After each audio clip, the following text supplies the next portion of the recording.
olo amin'ny tombona lalandava aminareo ny ry afaka fahasoavana mampiadanana ao amin'ny fahalalana tsara n'Andriamanitra raintsika sy Jesosy Kristy zanany tombontsika.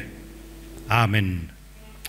Miaraba manokana ny fikambanana ny diakona sy olona tratro zao an'io zao fanokafana ny jobily volafotsy fankalazana n'Andriamanitra noho ny 10 taona nijoroana zany fikambanana zany tetỳ anivon'ny fitandremana. Misaotra an'Andriamanitra tsika noho izany. Ny vanim-potoana rehetra eo amin'ny fiainantsika dia omen'Andriamanitra ny tenin'Andriamanitra tsika. Ka amin'ity an'io ty dia tsy ala amin'ny perikopitsika fa ny Isaia 5:50 andininy fahaenina ka hatramin'ny faha 110 no resantsika ao anatin'ny fotoana fohifohy hifampaherezana mba hitiavantsika ny tenin'Andriamanitra izay sakafo mahavelona ny fiangonana. Somary ala kely amin'ny fanao mazarintsika eo amin'ny toroteny fa somary jery lafin'ny pratika kokoa amin'izany toroteny zany. Alahadiny inona moa androany? Alahadiny Baiboly androany. Teo amin'ny traditiontsika protestante rehefa alahadiny Baiboly io dia hoe isaina ny Baiboly. Mba mivoatra any isaina ny Baiboly. Isaina ny olona hoe iza daholo manana Baiboly. Andeha averitsika kely zany karazana fiainana efa niainan'ny fiangonana hatramin'ny ela zany. Mba tsangano daholo hoe izay manana Baiboly. Tsangano Baiboly. Baiboly mihitsy atsangana. Baiboly feno testamenta taloha sy testamenta vaovao. Manana daholo tsika misaotra tompoko. Izy zany no manana mihoatra ny ray. Tsangano ambony ny Baiboly izay manana mihoatra ny ray. Manana Baiboly mihoatra ny ray zany hoe 2 na 3 ny Baibolinao.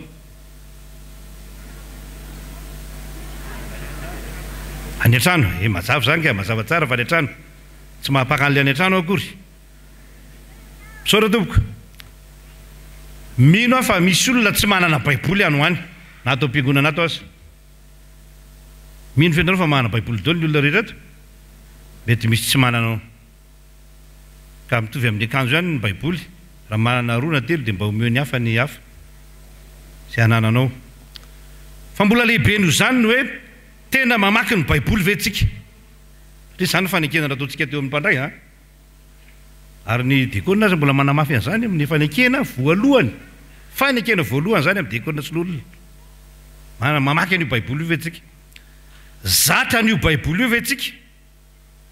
Tange fanontaniana apetratsika amin'ny tenantsika zany zao mandiny tenantsika. Zatra an'io ve tsika? Tena miaina amin'io ve tsika? Anderintsika hanao exercice kely mahafinaritra. Mety mbola tsy nataonareo tato amin'ity fiangonana misy anareo tsika ity zany fa mba ataontsika androany. Akobony tsara daholo Baiboly any am-pelantananao. Ana Baiboly ianao atovena tanana amin'ny Baiboly. Zao ary. Mba jereo ao anatin'ny meko 2 segondra nareo. Hitady ny boky 3 segondra tsy maninona. 3 segondra hitady ny boky ny Habakoka. Tsangano ny tanana izay nahita. Tsangano ambony tanana izay nahita. Zany hoe hatreto aloha dia tsisy Habakoka ny Baibolinareo. Rery arindrery zao atso misy diakona maromaro mihoatra atao hoe 10 eo. Dia miampy indrery arindrery 3, 3 tsy mihoatra ny 20 zany tsika ny mahita. Dia any ambony misy ataontsika hoe 9 na 10 reo atao hoe 30 zany fitambarantsika. 30 ihany zany ny Baibolin'ny olona misy Habakoka ato. Andeha hoe avadintsika makany amin'ny Jona. Jona ray tadiavintsika. Misy Jona fa Baibolinareo isa ray. Any ambony 2, 3.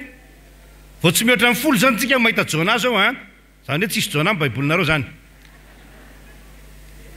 Andeha hoe avadintsika makany amin'ny testamenta vaovao ameko kely anina kely nareo. Joda. Tsangano tana izay nahita reo. Mahita daholo tsika rehetra. Misaotra tompoko. Misaotra tompoko. Maromaro fa dia tsy tsika fiangonana ray manontolo.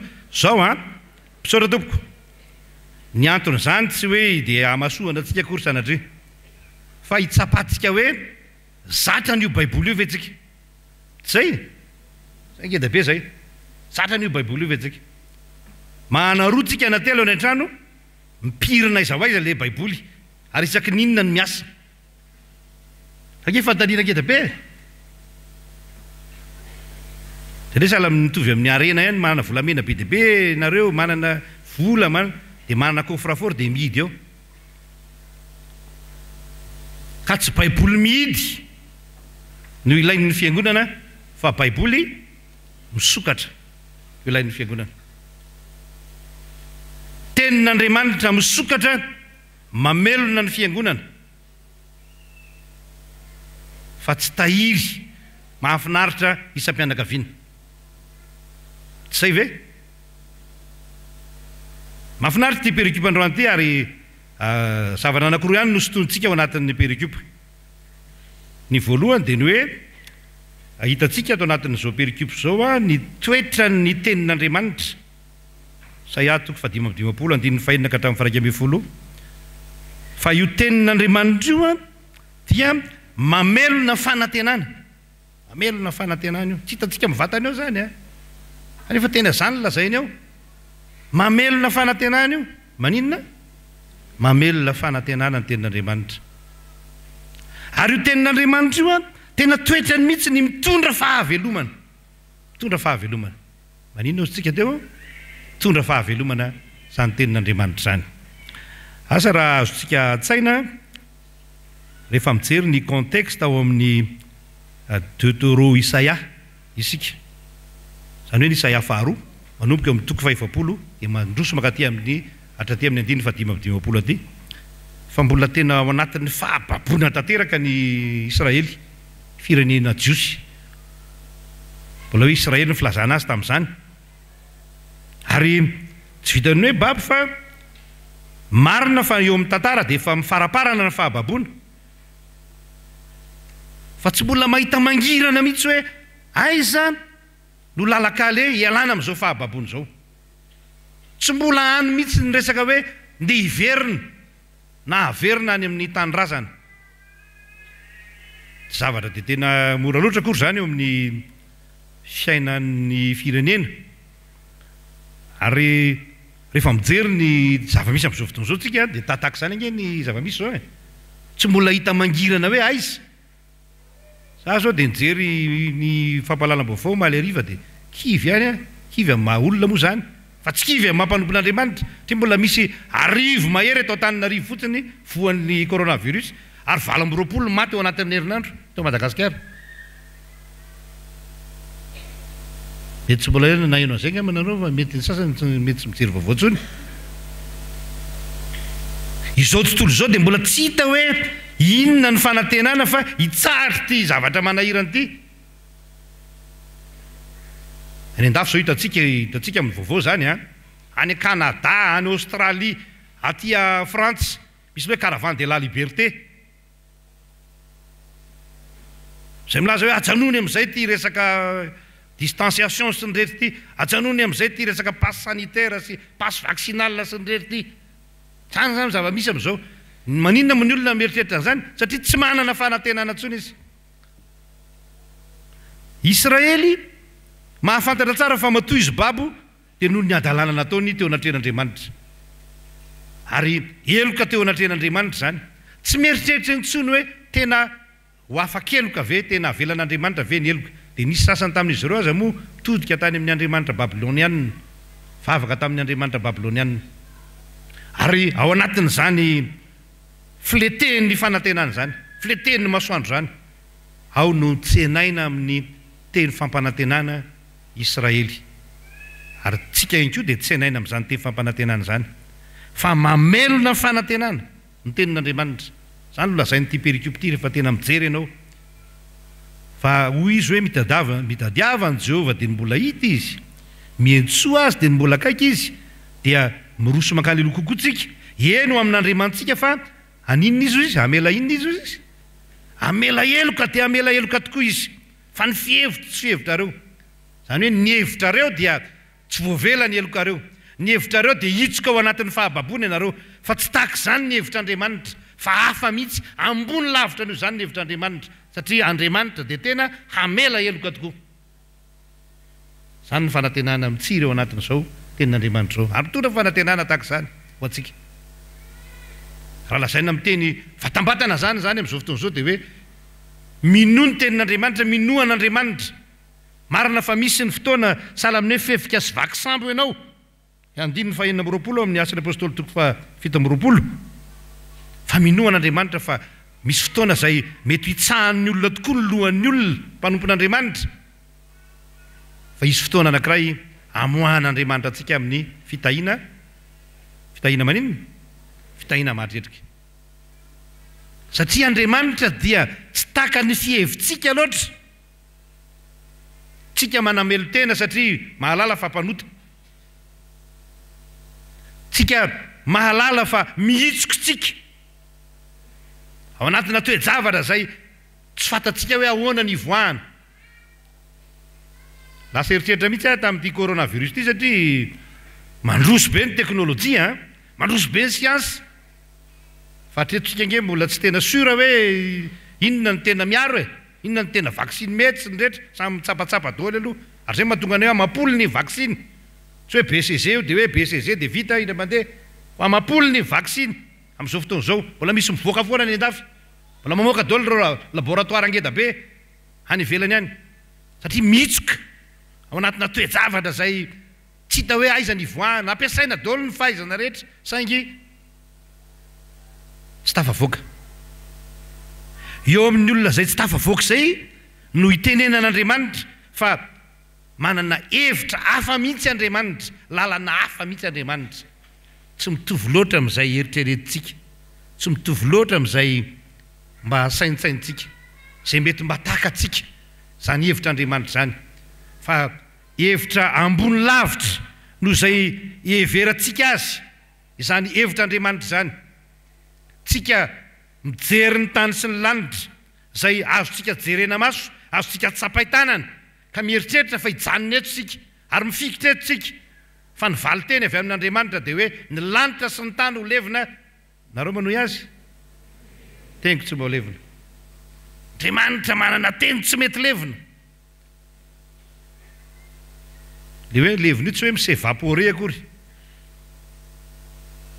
fa ndikan'ny hoe tsy levina io dia hoe maharitra mandrak'izay ny tenin'Andriamanitra fa manokatra ny filazantsara ny jaonontsika dia mahalala ary mahita ny hoe ny teny dia Andriamanitra ary ny teny dia atao amin'Andriamanitra hatramin'ny voalohany izy ny simpiainana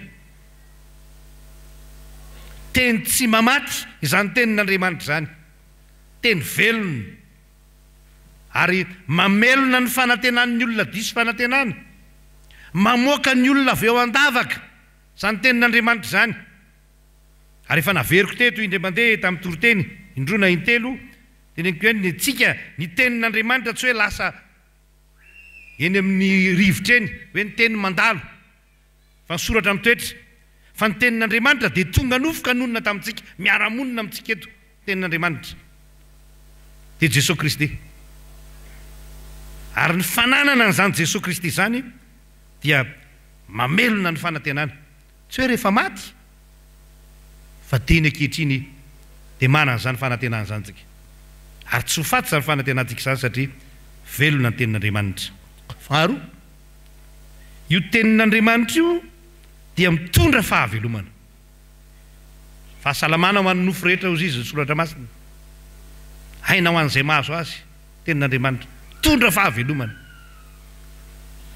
misy ny tenin'Andriamanitra zay tokony ho haitsika satria azo iainana andavanandro ohatra ny Matthieu 4:4 sahalany hoe mba manana 4:4 daholo tsika rehetra efa manana an'io inona zany Matthieu 4:4 zany ahoana kay zany inona lazainy zany tsy ny mofo ihany no iveloman'ny olona fa ny teny rehetra zay aloky ny vavan'Andriamanitra tsy hoe mofo sy ny teny no ivelomana fa tsy ny mofo ihany na tsy misy mofo azy dia afaka mamelona anao ny tenin'Andriamanitra ny tenin'Andriamanitra no namelona ny ry Eli sy Elisy tany an-davaka fa ny bakio ny tenin'Andriamanitra dia ny goaika dia nanatitra mofo to an'ny mpanompon'Andriamanitra tany ary zay le hoe tenin'Andriamanitra mitondra fahavelomana io tenin'Andriamanitra io a manala ny olona ao amin'ny fahafatesana io dia tsara nahazo andro Paoly apôstôly vaky sambo matahotra ny olona soafaty ao saingy nijoro teo anilan'ny Paoly ny anjelin'Andriamanitra ka nitendaza matahotra ry Paoly ny tenin'Andriamanitra zany no manome fahavelomana, fanantenam-pahavelomana ho an'ny mpanompon'Andriamanitra. Tsy misy fahavelomana marina azo antenaina any ivelan'ny tenin'Andriamanitra, satria ny tenin'Andriamanitra nahariana an'izao rehetra izao. Marina fa misy ny fampianarana amin'izao fotoana izao ny antsoina hoe évolutionnisme sy ny rehetra, fa hatreto aloha tombatombana daholo ny an'ny olombelona. Fa ny zavatra hitantsika ato amin'ny soratra masina dia izao, foana sady tsy nisy endriny an-tany, fa Andriamanitra no niteny hoe misy inona ozy izy? Misy mazava, dia nisy ny mazava. Ary mbola mahary olona hatramin'izao ity tenin'Andriamanitra ity, olona izay miankina tanteraka amin'Andriamanitra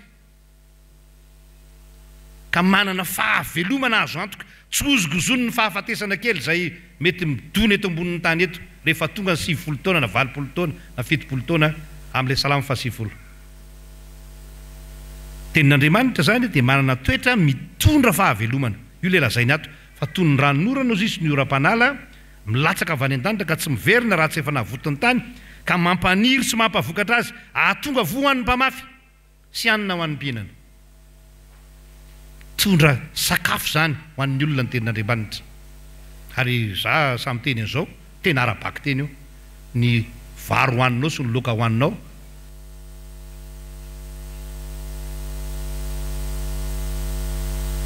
atsika zany. Io tenin'Andriamanitra io no miantoka atsika.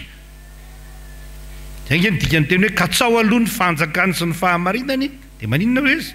Anampo anareo zany, atra plus zany, fanampony zany. Men'Andriamanitra tsy indray ianao tsy ianao akory ny tena misasatra amin'izany rehetra zany, fa iantohan'Andriamanitra zany. Ny fiainana mandrakizay dia iantohan'Andriamanitra amin'ny alalan'i Jesosy Kristy ilay teny tonga nofo.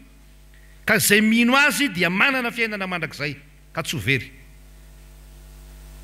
Mitondra fahavelomana zany ny tenin'Andriamanitra.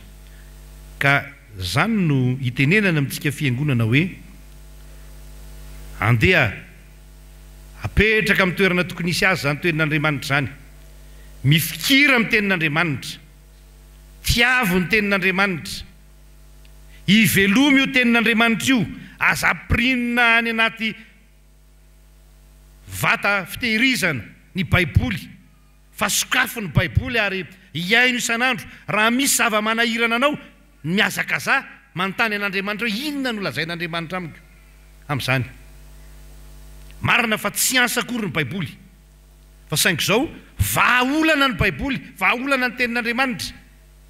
Ary indraindray ara-baky teny mihitsy ny tonan'Andriamanitra vahaolana izay tsy tsika na ny herintsika no manao azy, fa izy Andriamanitra no manao azy. Maranako azy ny tantarany mpivady anankiroa, mpivady anankiray moa zany, satria izy mivady teny iray ihany amin'ny tompo, mpiasan'ny fikambanana mampihely baiboly tany Londres tany, izy mivady. Dia ny fanaon'izy mivady izy no mandeha mivezivezy mizara trakta baiboly eraky ny faritra Eropa iny. Dia efa ela moa ny andehany eny, fiara kely ny nananany, dia reraka le rangahy, dia nidona tamin'ny hazo lehibe ny fiara, potika tanteraka ny fiara, ny parabrisy teo aloha tsy vaky. Izy mivady kosa mba tsy naninona, nanidina daholo ny trakta tao anaty tômôbilina, ary misy anankiray mipetraka teo amin'ny fitaratra. Zao voasoratra tamin'ilay trakta kely mipetraka teo amin'ilay fitaratra, mijery izy mivady, ino ty trakta? Tsy matorona rendrena ny mpiaron'ny Israely. Ny olona matoko ny tenin'Andriamanitra tompoko, dia tsarofo fa tsy matorona rendrena ny mpiaro antsika. Manantsika manana io tenin'Andriamanitra io, izay mamelona ny fanantenana, izay diso fanantenana. Manantsika manana io tenin'Andriamanitra io, izay miteraka fahavelomana ho an'izay tandondominy ny fahafatesana sanadre. Velomany aina, hitiavantsika ny tenin'Andriamanitra. Ho an'Andriamanitra voninahitra. Amen.